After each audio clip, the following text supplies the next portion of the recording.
Louvado seja Deus. Quero convidar você ao primeiro livro dos Reis, capítulo 1, versículo 6. Nós vamos ler aqui a palavra do Senhor, queridos irmãos. Primeiro livro dos Reis, capítulo 1, versículo 6. A palavra do Senhor diz assim: seu pai jamais o tinha contrariado, dizendo: por que você fez isto ou aquilo? Adonias tinha boa aparência e era mais jovem do que Absalão. Até aqui. Que Deus nos abençoe e vamos orar. Ó Deus bendito, nós estamos nesse tempo de meditação e precisamos da graça do Senhor nos instruindo. Precisamos que o Senhor fale conosco. Precisamos, Senhor, que o Senhor nos ajude. No nome santo de Jesus. Amém. Irmãos, nós lemos aqui um breve texto de uma longa história. Uma história que ultrapassa o livro que estamos aqui, no primeiro livro de Reis. Nós vamos precisar emprestado aqui dos livros de Samuel, por exemplo, para entender mais sobre o que está acontecendo. Nós vamos usar, sobretudo, o capítulo 11, 12 e 13 do primeiro livro de Samuel. Nós estamos aqui diante de uma família. E na ocasião de hoje, nós estamos retomando uma série de mensagens chamada Pecados Invisíveis, onde nós vamos atrás de alguns textos bíblicos para expô-los ao nosso coração e expor o nosso coração a eles, para que a gente entenda que existem pecados na nossa história que nós não achamos que eles são destacáveis o suficiente para nos incomodar, ou para nos dar o trabalho de nos constranger com eles. E assim a gente faz uso sem moderação deles, porque eles são invisíveis, eles são sutis demais, eles são pequenos o suficiente para dar para misturar na sopa e mandar para dentro. Falando nisso, os irmãos sabem, na nossa vigilância sanitária, a quantidade de pelos de rato e insetos que é tolerado no café que a gente compra no mercado? A quantidade é imensa. Procure um bom café, vai ajudar, tá? A Anvisa aprova uma quantidade assustadora de pelos de rato, a tolerância é imensa. Às vezes a gente não se incomoda, é pequeno demais. Eu estou falando do café, mas vai vasculhar isso. Ou melhor, não vai não. Deixa para lá. Mas em se tratando da nossa saúde física, é até muito mais simples. O que é ingerir alguns pelos de mamíferos que a gente não gosta, em quantidades invisíveis aí, comparado a tolerar a morte espiritual aqui dentro? A tolerar a ofensa ao Espírito Santo aqui dentro.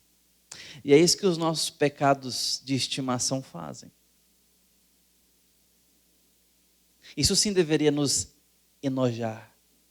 Isso sim deveria nos embrulhar o estômago. Isso sim deveria nos enausear a santidade. Nós estamos aqui diante de um relato de família. Longo e extenso, perpassa mais do que 2, 3 livros bíblicos. Mas eu quero começar essa história lendo um texto, uma crônica,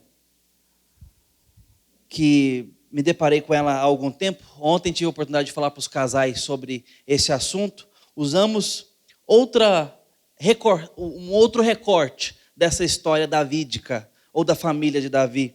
Mas eu li esse texto para os casais que estavam aqui ontem, e eu gostaria de estender o restante da igreja que hoje está ouvindo, e também os irmãos que ouvirão essa mensagem em outro momento, de outras formas. A vida com os filhos. Tem uma coisa que filhos fazem com a gente, que é fazer a gente viver o agora, sempre no momento presente. Você tem que trocar a fralda agora.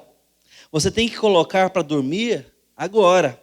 Você tem que atender o seu filho agora, porque ele está chorando.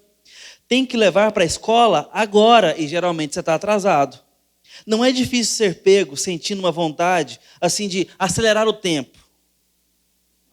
de querer que os nossos filhos cresçam logo, que essas fases passem mais rápido. E a gente fica desejando que, sobretudo, as primeiras fases passem logo e passem mais depressa. Aí tomara que a gente pule essa etapa, pule essa fase, podia piscar o olho e cair em outra fase. Porque os dias muitas vezes parecem longos demais. Só que, na verdade, os anos são curtos.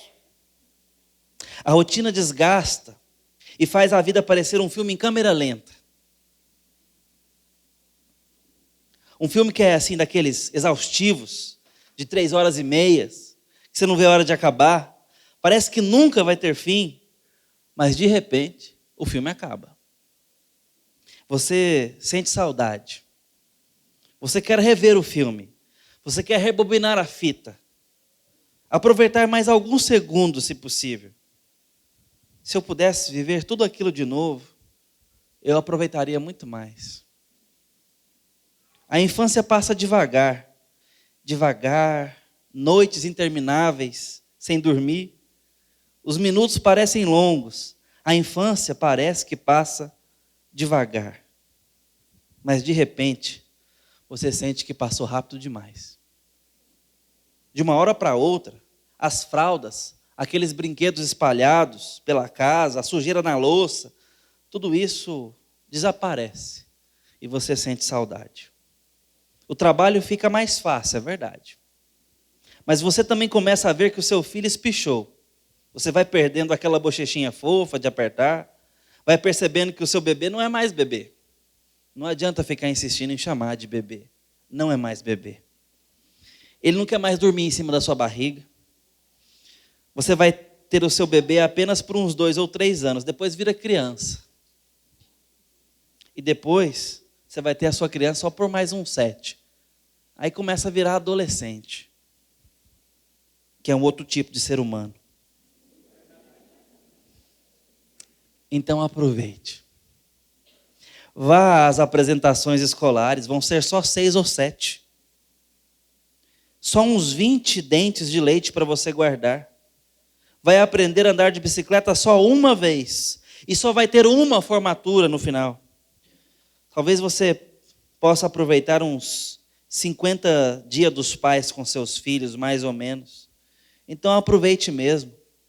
Transforma esses momentos em momentos maravilhosos. Os momentos mais chatos em brincadeiras. Ria perto do seu filho, para que ele sinta que você gosta de estar perto dele. Veja o seu filho aprendendo a andar, aprendendo a falar, correr, andar de bicicleta. Vá à formatura, chore no seu casamento, seja um bom avô para os filhos dele, seja de corpo e alma, seja perto.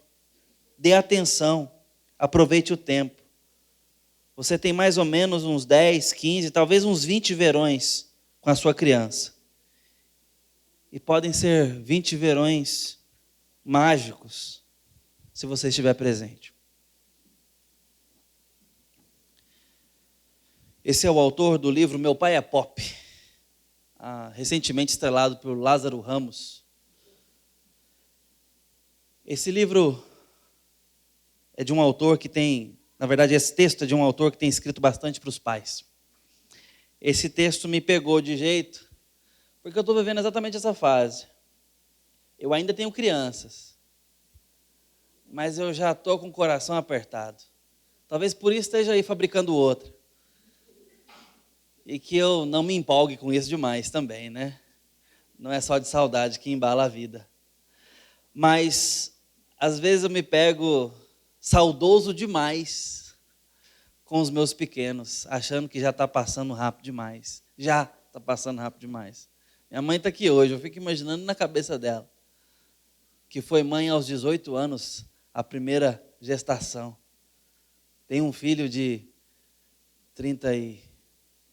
40, 39? Não virou 40 não, William? Parece ter mais. Parece ter bem mais. Um de 39, um de 34. Acabou o neném, já tem tempo, né? Acabou. Talvez você tenha filho aqui já com a cabeça grisalha, que talvez já esteja cuidando de você. Não vai conferir agora, não.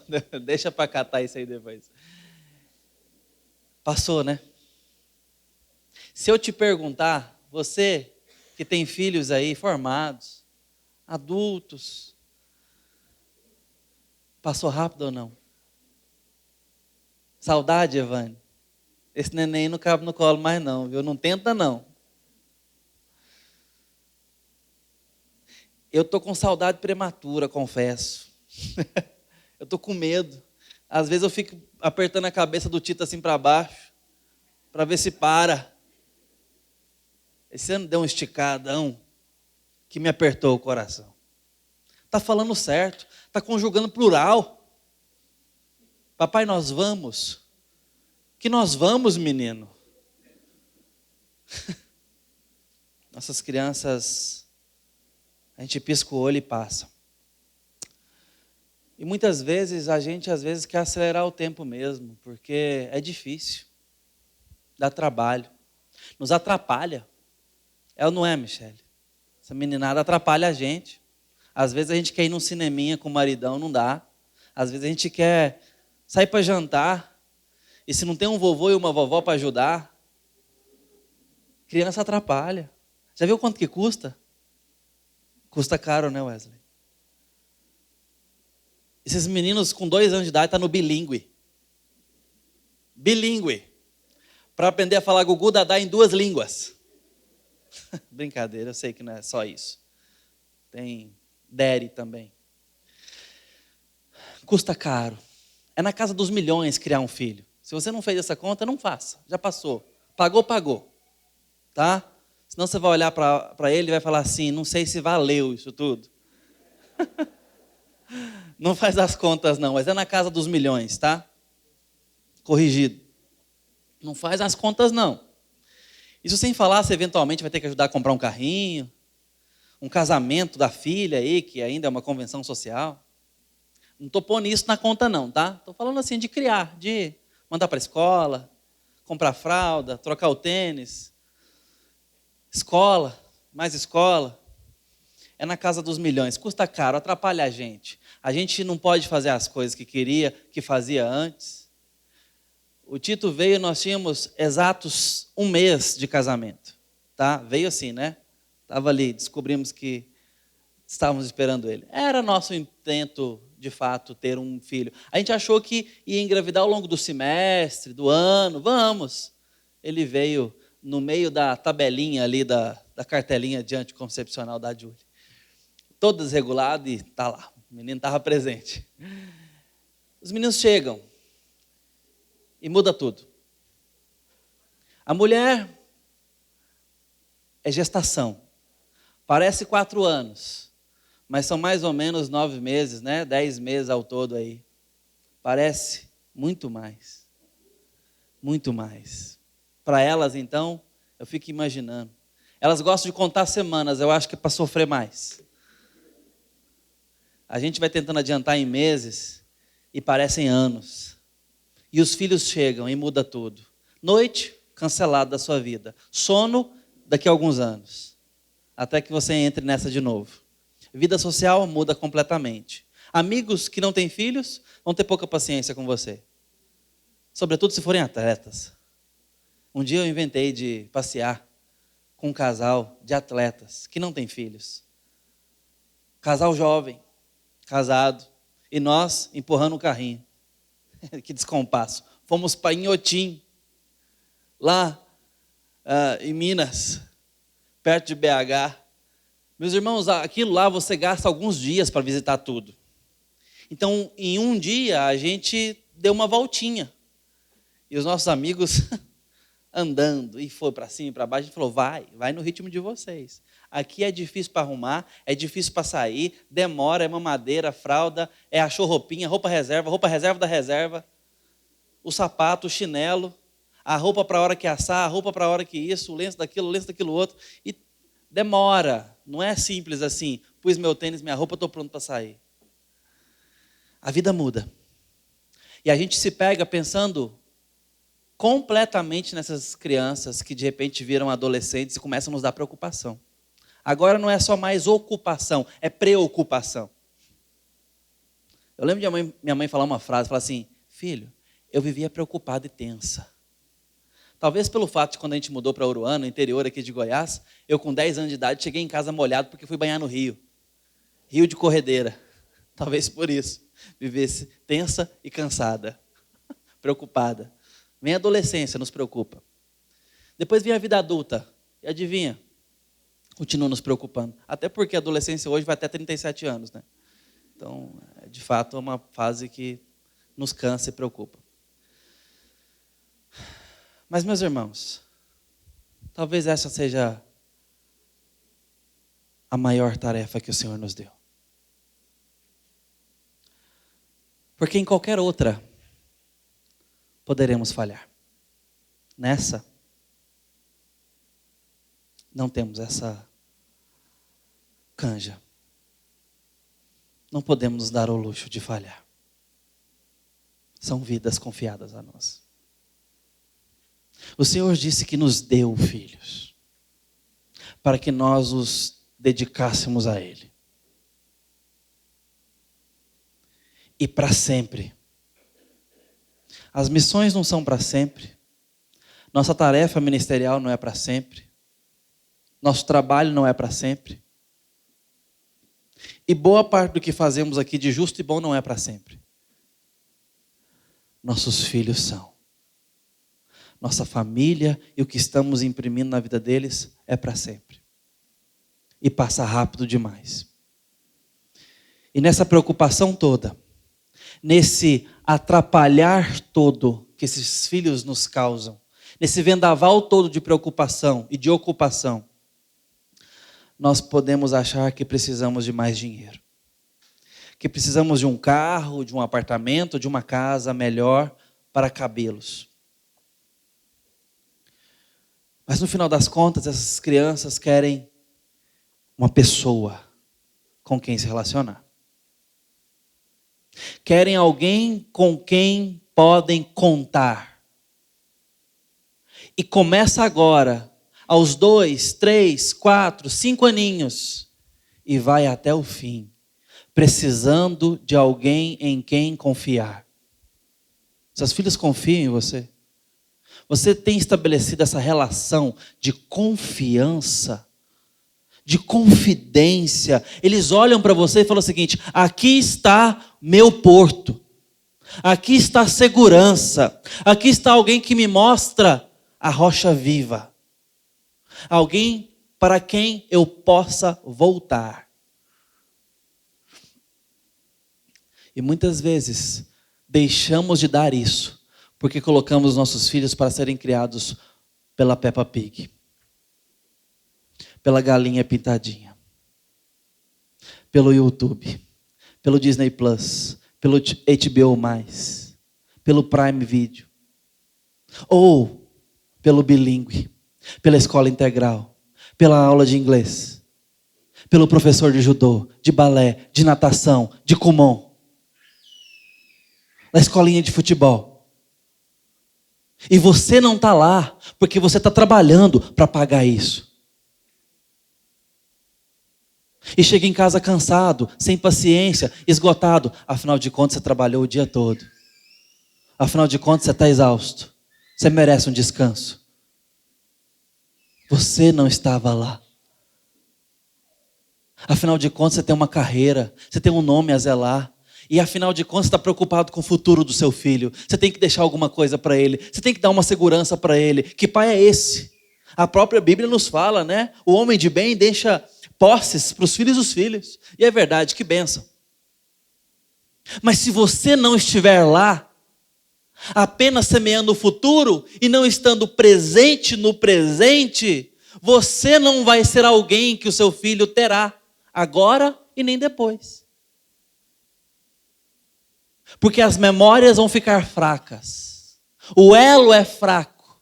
E quando o seu filho mais precisar e buscar na memória, não é a sua figura que ele vai lembrar.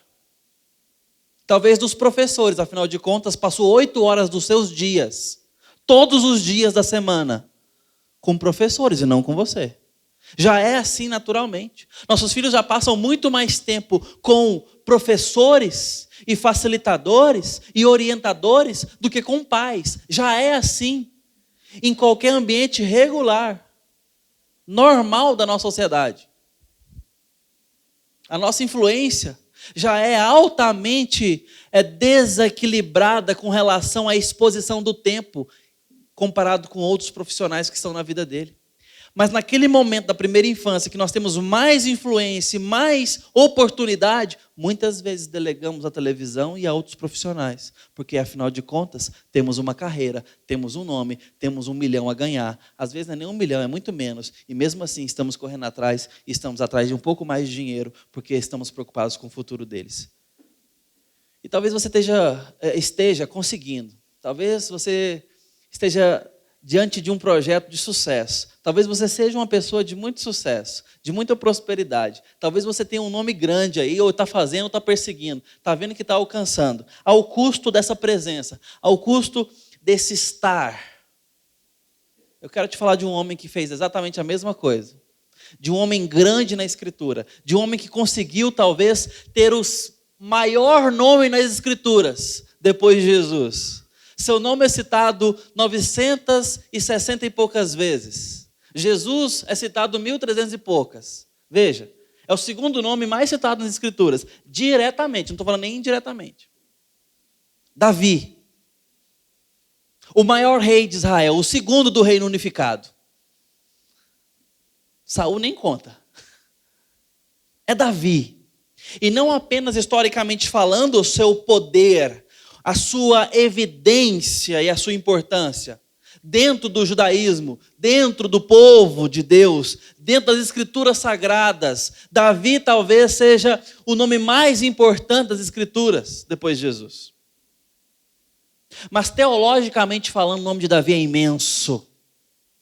Davi foi colocado na teologia bíblica, ou seja, a teologia que caminha com a história bíblica, para ser o representante, figurativamente falando, ou simbolicamente falando, do reinado de Jesus sobre o povo de Deus. Reinado esse que nós ainda não temos concretamente, ou seja, concretamente não é a melhor palavra, mas consumadamente, completamente.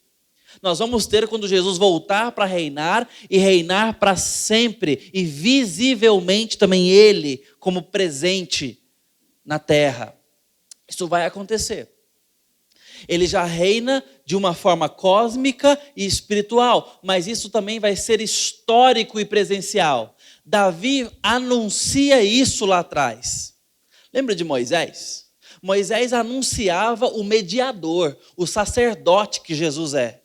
O mediador entre Deus e os homens. Davi foi colocado no Antigo Testamento para ser a voz régia, a voz do governante de Deus na terra, apontando para o reinado de Jesus. Aí você sabe que é incompleto, como Moisés também foi, como os patriarcas foram, como os discípulos e apóstolos também foram incompletos. Mas é isso mesmo. É para apontar, é sombra. Lembra do sacrifício de animais no Antigo Testamento? Apontava para o sacrifício de Cristo na cruz no Novo Testamento. Era incompleto, era imperfeito, mas apontava para algo completo, perfeito e maravilhoso. Davi apontava para Jesus e para o reinado de Jesus. Davi é chamado de o homem segundo o coração de Deus. Não é pouca coisa acerca desse homem. É o maior rei de todos os tempos. Ele simboliza Jesus na terra. Como rei. Porque o maior rei de todos os tempos foi o pior pai do mundo.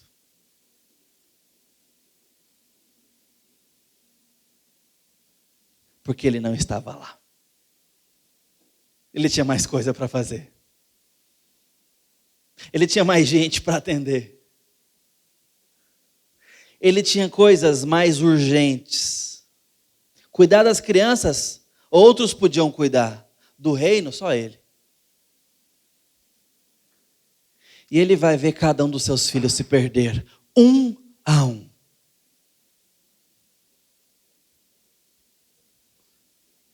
Samuel capítulo 11, 12 e 13.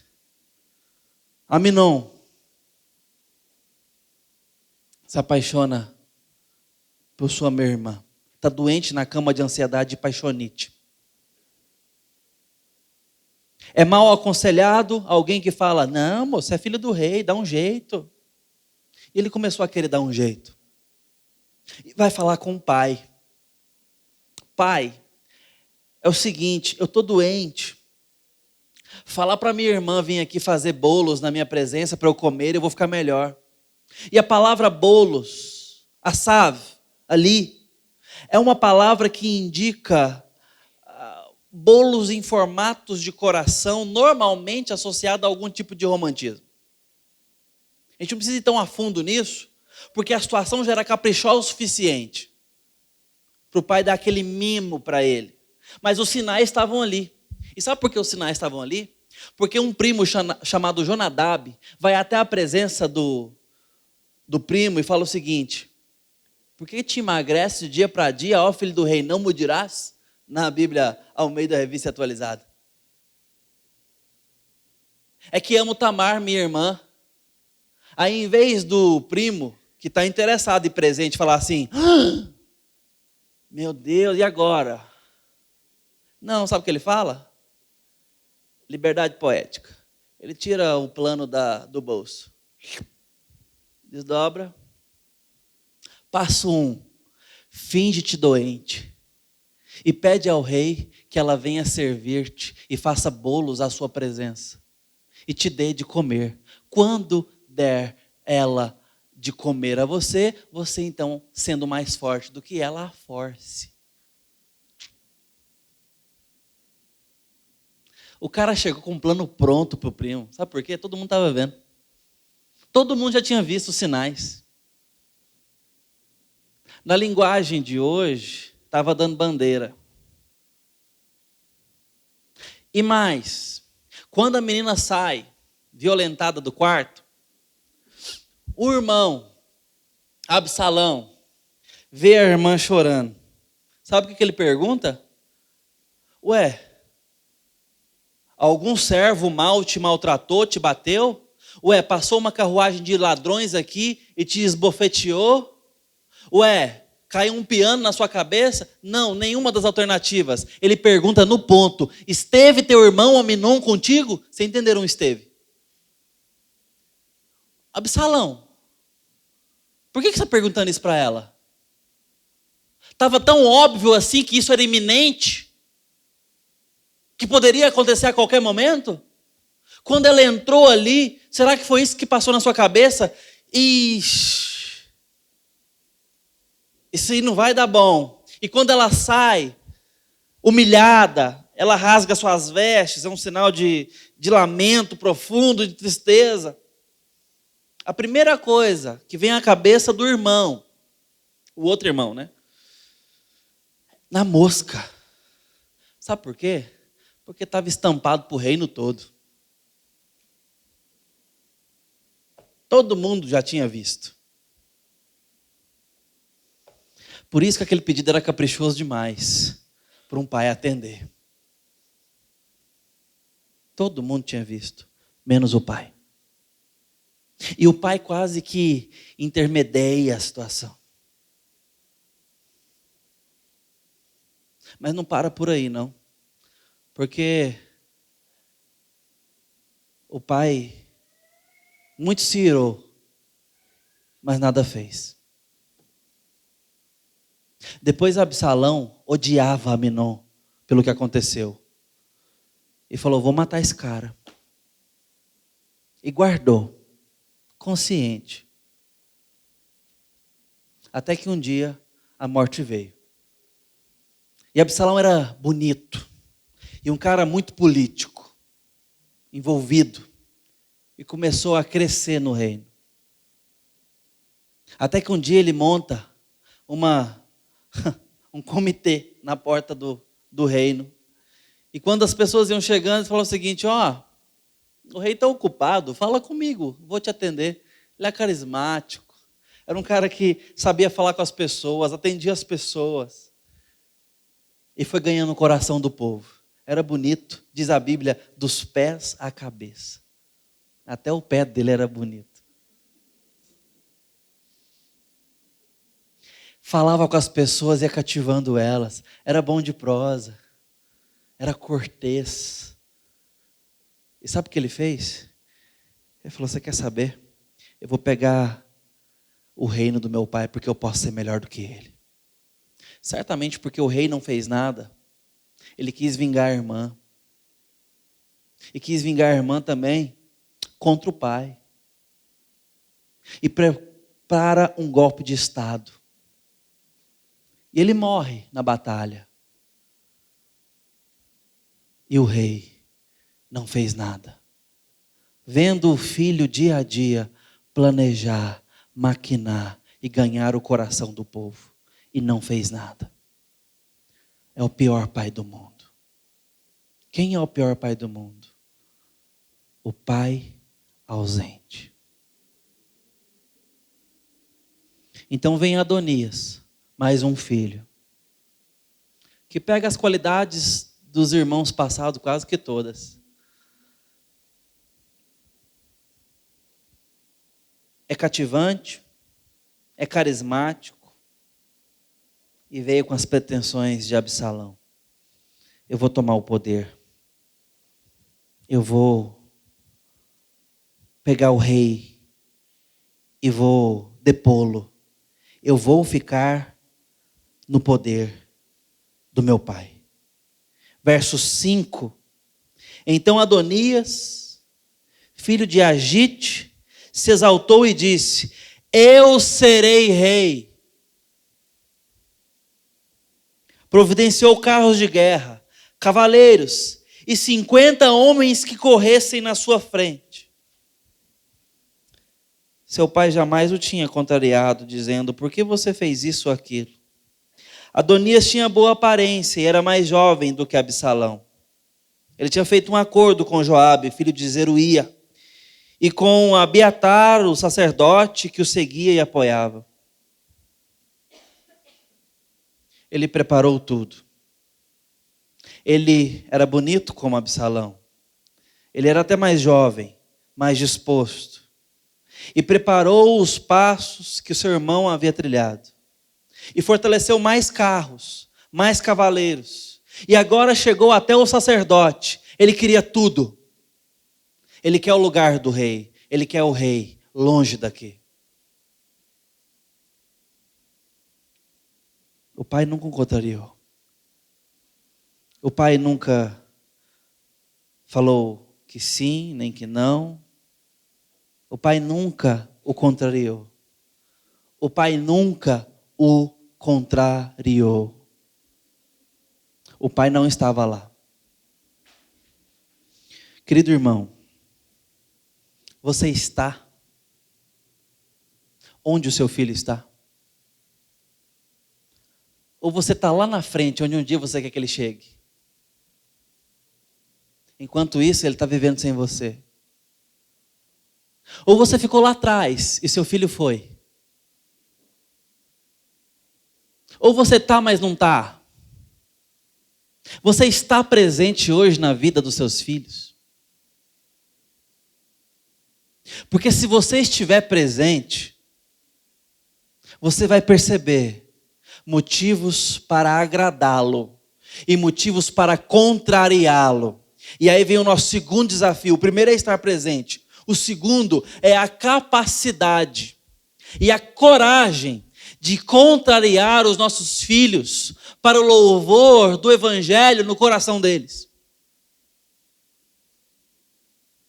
Você tem tido coragem e hombridade de desagradar os seus filhos para tentar motivar neles o nome de Jesus, o caráter de Cristo e da fidelidade da palavra, para esculpir neles honra, para esculpir neles dignidade, para esculpir neles hombridade, para esculpir no caráter deles as marcas indeléveis do evangelho. Porque o Evangelho jamais dará as mãos ao mundo e jamais fará concessões e amizade com os traços de morte no caráter de nossos filhos, que já vem de fábrica. E nós, estando presentes e interessados, perceberemos se andamos no Evangelho. E teremos que ter muito peito para dizer a verdade, por mais que seja contrariar e demover os nossos filhos, e não só coragem para fazer isso, mas disposição, porque não funcionará da primeira vez, talvez não surtirá efeito na 1000ª vez, mas nós podemos nos dar o luxo de perder essa batalha? Podemos nos dar o luxo de falar, lavo minhas mãos? Até quando e até quanto é suficiente para tentar inculcar nos nossos filhos a palavra? Ah, pastor, já cresceu, deixa para lá, fiz minha parte.